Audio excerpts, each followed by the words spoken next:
Dipole moment in a uniform electric external field. Consider a permanent dipole of dipole moment P in a uniform external field E as shown in figure 1.22.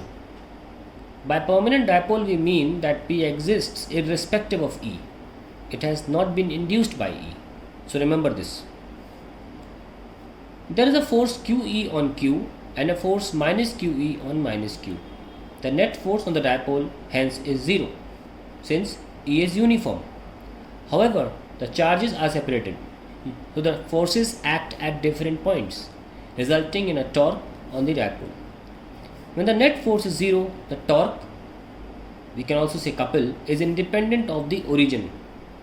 Its magnitude equals the magnitude of each force multiplied by the arm of the couple, that is, perpendicular distance between the two anti-parallel forces.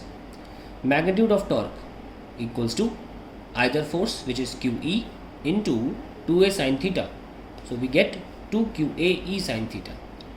Its direction is normal to the plane of paper coming out of it.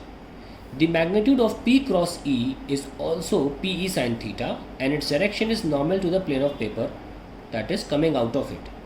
Thus, torque is equal to P cross E. This torque will tend to align the dipole with the field E. When P is aligned with E, the torque is 0. What happens if the field is not uniform? In that case, the net force will evidently be non-zero. In addition, there will in general be a torque on the system as before. The general case is involved, so let us consider the simpler situations when P is parallel to E or anti-parallel to E. In either case, the net torque is 0, but there is a net force on the dipole if E is not uniform. Remember this point. Figure 1.23 is self-explanatory. It is easily seen that when P is parallel to E, the dipole has a net force in the direction of increasing field.